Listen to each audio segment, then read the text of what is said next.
Cool. James Baker, let's go. We've got some exciting news just as of yesterday, and we're straight on the case study. Congratulations on getting an amazing opportunity with an incredible tech company coming out of the world of the physiotherapy industry. And we're super excited to have supported you at this point in your life and the journey. So thanks for the trust and partnership in us at Double Triple. I'm pumped as. I'm so keen to just get started in a new role as well. Like, it'll be so good. New industry. I'm hyped as.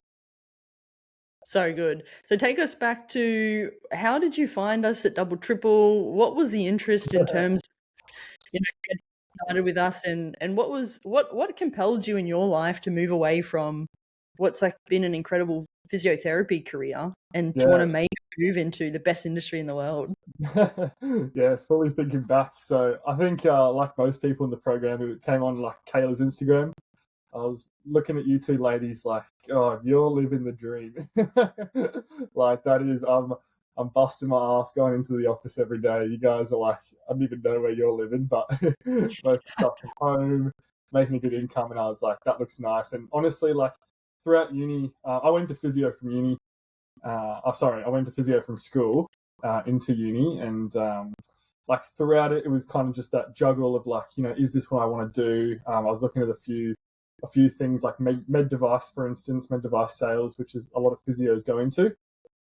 And then, you guys were talking about tech sales, and it's like, what's this? Obviously not it's not as clear, like the transferable skills from physio, being because it's not health related. But I was like, this looks good. And to be honest, I was like tossing it up, and then for me, it was just time to make a change and go all in. So I booked in that call, and then we sorted that out. And from the start, should I go into like what we've done, or should my background a little bit first? Yeah, I thought I would say, fun fact, you're actually like a 400-meter sprint world champion, James. We forgot to mention that, right? Yeah, we. I've done like my interviews off as well, so kind of saying, because that gives you a good timeline. Like, throughout high school, obviously athletics, and I was competing at like a national level, and that sparked my interest. The classic, you're year 12, what am I going to do? Boom, physio. I just want to be around athletes. So went into it, and honestly, more kind of realized that it's not really like the athletes and the people necessarily that make a sporting environment, and that's not really why most people do it. It's because of that performance environment that they're addicted with, obsessed with, and the most similar career to that is obviously sales. So yeah, exactly. And even just as you mentioned, like, it's not potentially that obvious in terms of the transferability of your skill sets from a physio into tech sales, but when you actually elevate and recognize that you have these attributes about yourself, the high performance, the all of the things that you're bringing with you from your entire professional history, but your personal attributes too, which is what we really teach with that whole strategic narrative thing. Exactly. And there's actually a lot of skills transferability into tech sales, but we appreciate too, it's not the most commonly understood career or industry in itself. And it's pretty remarkable actually seeing people like yourself come into the program. I believe that you really crushed the Loom video in the early stages, articulating your story. I was like, we are on here, let's go. And then it's just been an amazing journey from there. So also just a funny thing to reminisce on too. I know that there was a lot of banter when you did start with us about, it's a bad time to be the physiotherapy industry, because we had quite a few physios join us. There's like 5 or 6 of you just crushing it right now. Yeah, that's fine. I think once you guys helped me break it down, you really realize how transferable the skills are. Not necessarily the role, but in terms of what you're doing, like, it pretty much ticked every box for the people that I spoke to. And you just had to, once you guys helped me and I was able to explain that to someone else, they're like, oh, wow, you're pretty much doing the job. And that was kind of the angle I took. And most of them don't even know it's a commission-based role, and that you do have KPIs in the industry. So once you're able to show and demonstrate that, they're pretty open-minded. So no, it was good. Yeah. That's so super good. You come with an archetype that is a really strong fit actually for tech sales. So for all the physios out there and people coming from similar backgrounds, like, it's actually more recognizable than I think what is common taught. So yeah. very cool. Let's fast forward a little bit, James. Once we get through the, you've made a big life decision. You're going all in. You've crushed the program as well.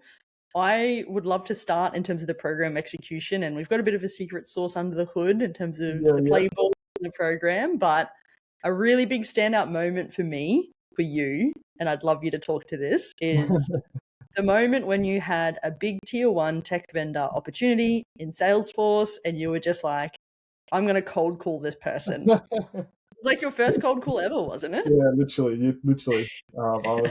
Honestly, I was just like, look, I'm going to have to do it sometime. You may as well practice on the big dogs. And thankfully, he was the nicest bloke ever. It was an account executive in the office in Brisbane.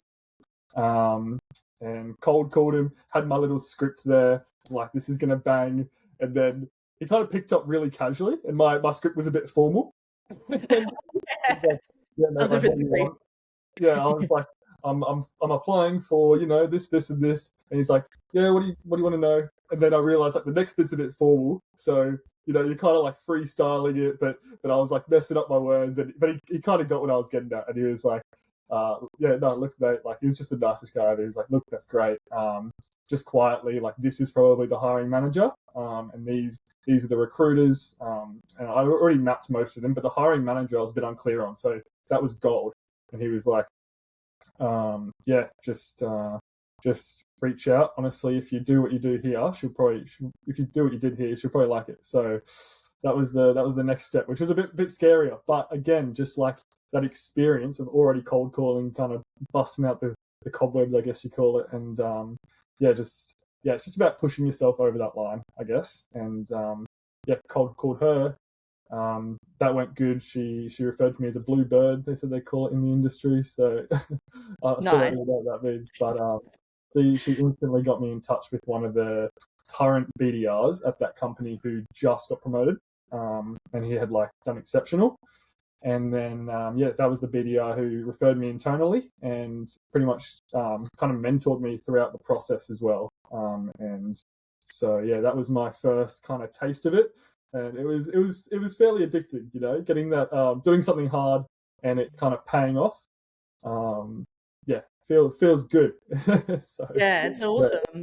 Not only did you accelerate the progress in the program, because we always talk about it in terms of what we teach as like a hierarchy here in terms of the most value. High leverage, of course, you can't go wrong with the call, the videos, the messaging, sort of goes from there. But the interesting thing always, inevitably, like you just described, James, is like you've practiced the role and the art of the key skills in the actual SDR, BDR role in sales, fundamental AE skills that you'll take in through the rest of your career. You've had an opportunity to learn it and execute it in the program. Yeah, exactly. And literally. Not only that, it's like you also basically skipped a few stages and went straight into the interview funnel for an amazing opportunity. And when we see people like that in the program do that early on, it does rip the Band-Aid off. It gives you the confidence and momentum. And it's like, oh, wow, that actually wasn't as daunting as I made it up to be. And it's like, well, it's actually fun. And it's like you just took off from there. And that was pretty much, I pretty much replicated that for every process after that. It was just like, obviously some touch points over maybe email or LinkedIn, but ultimately I was just trying to find the person to cold call. I definitely gained a lot of confidence. And it was really important in the sense that when I did get to the stage where I had to give a presentation, and they're going through like things like role relevant strengths, you can speak to that and literally be like, look, the reason I'm here is because I've done the job in a way that you guys thought it was exceptional, and you fast tracked me to this point, and now I'm presenting in front of you. And then I feel like that was enough buy-in there. So good. Yeah, exactly. So what about from a program perspective, James? There's like a lot of unknowns before you start. You make an investment in yourself. You come into this community, hanging out with us. Was there anything that was like that you learned through the journey, or that you might reflect back on now in terms of what you learned in the program itself that you might not have anticipated sort of coming in? Like any sort of key takeaways? Yeah. Heaps. Obviously, I think the biggest one was like, it's a career change, and it's like I can land a job, but how am I going to actually learn the skills that I'll utilize? There are transferable skills, but learning it in a way that's actually applicable to the role. And I think you guys have done so well in the sense that you're literally treating it like you're treating the job search like a pipeline. And when I was explaining to the people I was interviewing with, they were like, yeah, that's exactly what you do. So, so that was obviously the biggest thing, which I've spoken about. And then, yeah, just the community has been great. Like I've been able to have calls with a couple of people who really helped me, and even just send text messages and stuff like that. It's super valuable. So it's been great, especially just coming into this, not naively, but coming into this, not knowing the industry too well. So yeah, that's awesome, and it's the start of your professional network in a new industry, right? Like you say, it is a career change. You got these personal motivations and this vision for yourself in the future. A career pivot change is something that is like a big decision in life, inevitably. And we always love that we can bring a community and a network, and you tap into our network. It's just like really cool. How many people do you have now? So many. We've got all of the future President's Club reps. That's what we got. That's it. I mean, I see the chat, and it's so many people. I'm like, this is great, because it's literally anyone you can contact. These people will all get into the industry. You'll have this big network. It's super valuable. So yeah, it's cool. The energy in the community is like unmatched, and there's a lot of great wins, and even just what we're seeing people learn about like AI native skills, or learning the art of prospecting through what we teach, or recognizing and learning about an incredibly innovative industry that's impacting the world, and it's these career outlet, and it's like it's very motivating to bring that to life. So it's really cool. Yeah, no, it's been great. Yeah. Tell us about, James, I would love to hear your perspective in terms of, I don't want to say like the scientific methodology around how many opportunities you had in your job tracker, but I did take a quick look in the Double Triple app, and recognizing that you have 35 logged in there. You've obviously got a dream outcome now, and I'd love to talk about where you're about to start, the company, the role, etc. But before we get to that outcome, I'd love you just to describe treat it like a sales cycle. You have a pipeline of like 35 opportunities. I think sometimes people can come in and be like maybe the one and done thing, which inevitably doesn't work. But, it's like, maybe talk to us about how you approached the search, how you executed, how we supported you. And also just, I think back to the whole, how did you manage your time and your energy in your life? Because you have a job, like you said, you're grinding it out and working 6 days a week, potentially, like, being in the office, this sort of thing. Yeah. How did you just approach managing the pipeline, the opportunities, and what did you find work, the best out of all that? Yeah. So I think the good thing about physiotherapy is that I work some strange hours. So like I have Fridays off, my Thursday mornings are off. So those were the times where like I usually call like during kind of business hours. So I'm not calling them, when they're not at work. And then, prospect early week or over the weekend. And in terms of like the pipeline, it was obviously just finding the roles. Most of them are advertised on LinkedIn, I found. For me, obviously, it had to be remote or Brisbane based. So Brisbane based, hard to come by, but there's a lot of remote roles. And it's just about identifying like that kind of the tier list. What's your top tier? What's your second top tier? Your third top tier? And prioritizing your top ones, but ultimately having a volume large enough that as you progress through, you've still got options. So the same thing with that tier one company that I interviewed for. Once I knew they were fast tracking me, I had a couple other opportunities that I put off to prioritize that. And then when that didn't quite come through the way I wanted it to, I kind of lost those other opportunities. So after that was the big learning curve for me, in the sense that you've got to always manage your pipeline, and have opportunities in the funnel. Keep your options open, and I think I did that a bit better towards the end. So and just in terms of managing my time, it's just about not sacrificing like things that are important to me in terms of exercise. I'm training for a marathon. Exercise took a bit of a hit. I haven't been able to do like as many sessions as I wanted for that because of this. But I think not sacrificing like time with friends, family, and obviously not letting my performance drop at my current job as well. I think was a big thing, not only just morally, but in the sense that you're speaking to your current performance in these interviews. So you and again, a lot of transferable skills. So if I can't do that right, then I'm not going to be able to do the new job right. So Yeah, yeah. totally. I love it. And on the transferable skills side, a lot of like physios or people, even from different backgrounds, can come into the program and look to target like maybe like a health tech company. I know you also had interest in cyber and AI.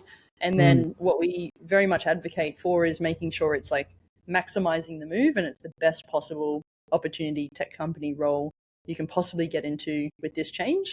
And I noticed you've got these amazing logos, whether it was like the Salesforce, lots of AI companies in the orbit, the health tech, the cyber, Huntress is in there, Silverfort, UpGuard, Megaport we'll talk about in a second, Employment Hero, HubSpot, Deal, Vercel, like just amazing coverage in terms of the quality of the tech company throughout your journey too, James. And as you were describing, making sure you're prioritizing, your P1s, P2s, P3s. And again, just like you would anyway, managing like sales cycles, pipelines. So it's awesome always to see that cycle. And I know you were even describing before, as you move through the end of the journey, it's almost like the starting up sort of pops back up for you, and you were just market now. It's always a cycle.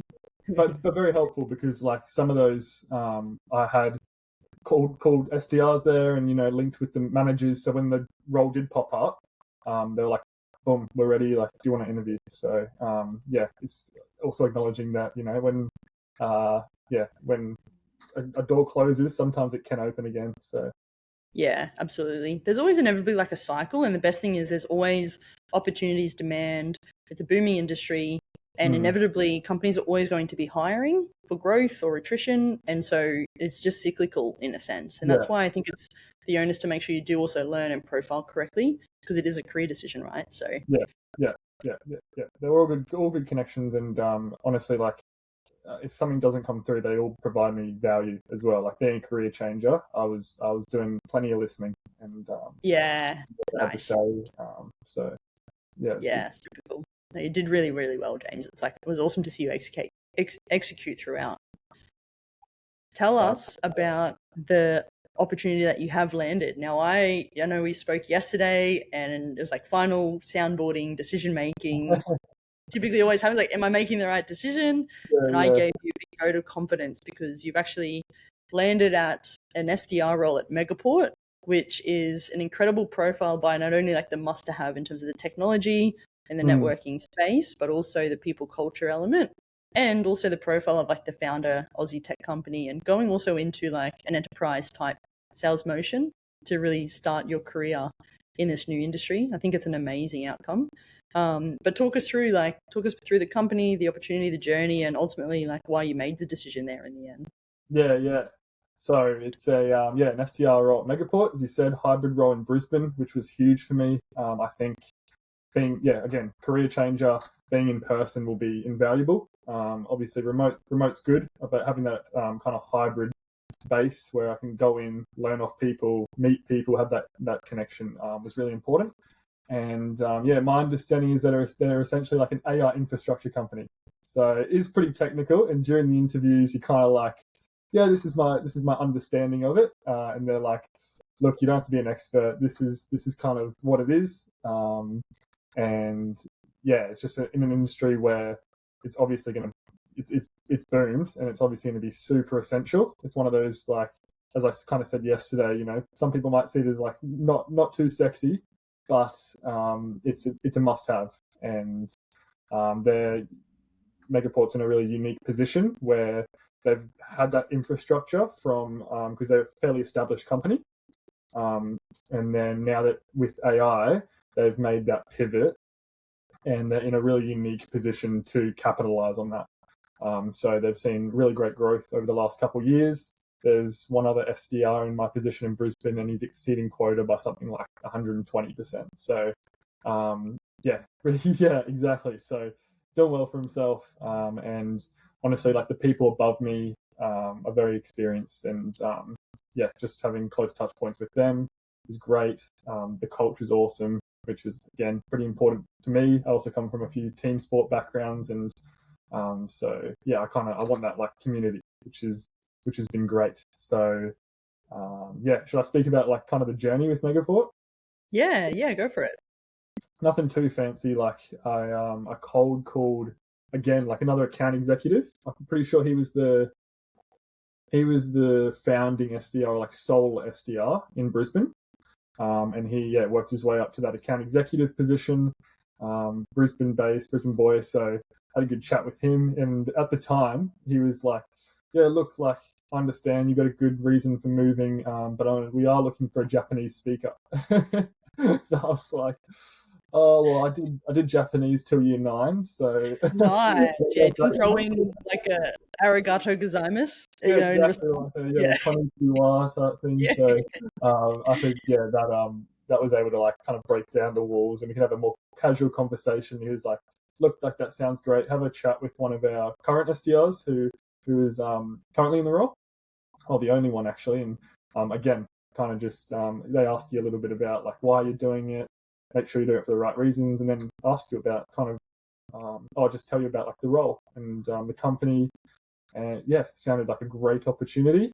And I think he internally referred me. So again, straight into that interview process, you get that recruiter screening, and straight through to those hiring manager calls. So I had 2 back to back they're actually all American. Every single the recruiter screening, the hiring managers, even the vice president interview was all they're all American. Well, actually, the vice president, she's Australian, but she happened to be in Brisbane for this week. So Oh, after nice. those hiring manager calls, they were like, "Oh, look, like she's here. Are you able to go into office 9 a.m. tomorrow?" And thankfully, Good that's my day timing. off. Yeah, exactly, Yeah, exactly. that's cool. Perfect timing. So I was like, "Yeah, go for it." And yeah, she was awesome. So yeah, Yeah, super cool. No, I love it. The only other thing I wanted to highlight too, it's like I think conceptually you can feel like, oh yeah, how easy to get a job. You can just call someone, get into the interview funnel. It sounds very straightforward, but in reality, it's actually a lot harder than that. And I think the big thing to also appreciate is the amount of prep, insight, coaching that also goes into the big tasks in assignments or the mock calls or the presentations as well as part of the yeah, interview process. And I think there can be a really big learning curve for a lot of people from outside the industry too, because it's like, what's all this technical jargon? How even is a best practice mock discovery call? What even is selling software into a large B2B organization? How do I hold the conversation in the room with the different stakeholders outside of the methodology of sort of learning as you do the interview playbook?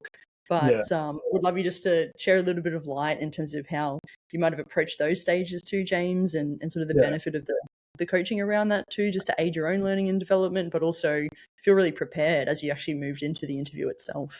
Yeah, yeah. No, I was probably dumbing it down a bit. It wasn't like it wasn't easy. It's simple, but it's not easy in the sense that you can do a lot of prep. I was probably doing like it took me about what was it, a little bit over 2 months. So pretty much over those 2 months, I'm doing probably 10 hours outside of work, I reckon, a week.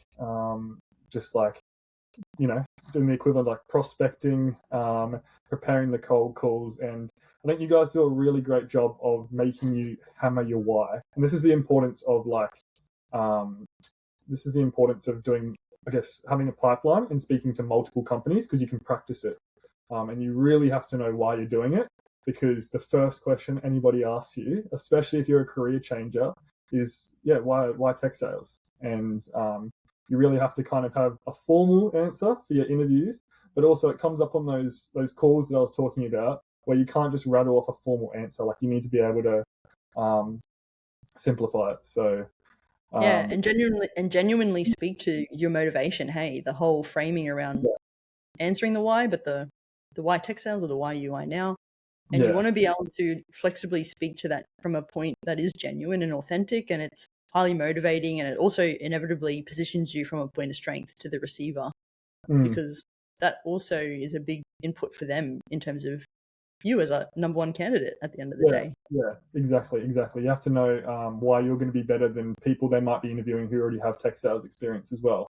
So you need to be able to speak to that. And yeah, I think coming from a physio background, once you understand those transferable skills and you say like, look, honestly, I'm seeing a high volume caseload. I'm rebooking patients, and my income at the end of the day is based on rebooking, which is sales.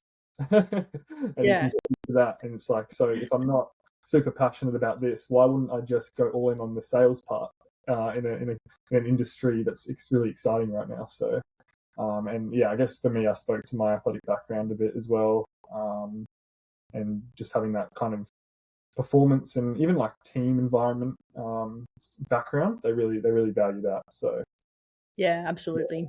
Yeah, yeah, super cool.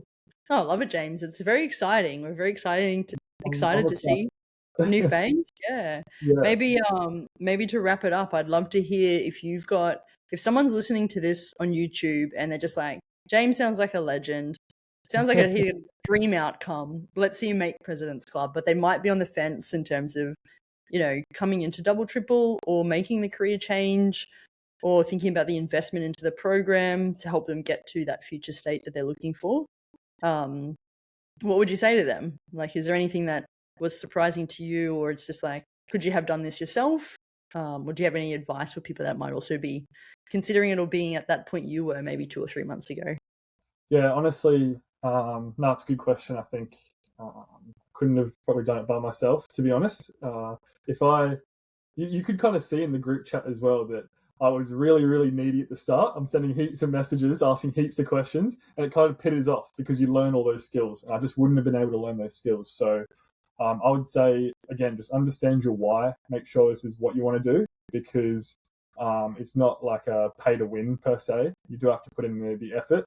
There's a lot of, I think the two biggest things are just to have the courage to put yourself out there and the consistency to do it again and again, regardless of the outcome.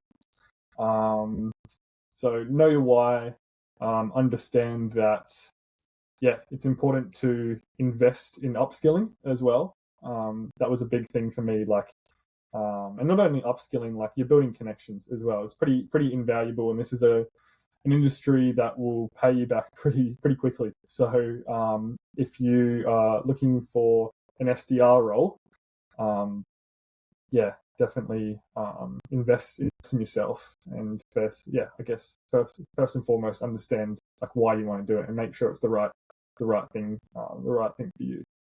Yeah, love it. Good advice, James. Again, making a career change, investing in yourself, the learning and development, and inevitably you're learning new skills too, right? Into a new industry. So Yeah, bringing that all to life at the same time. yeah. No, it's been a great experience. So again, keen for the next chapter. Yeah, absolutely. And just on that note too, you're about to move into the role. We're actually sitting down in a few weeks' time.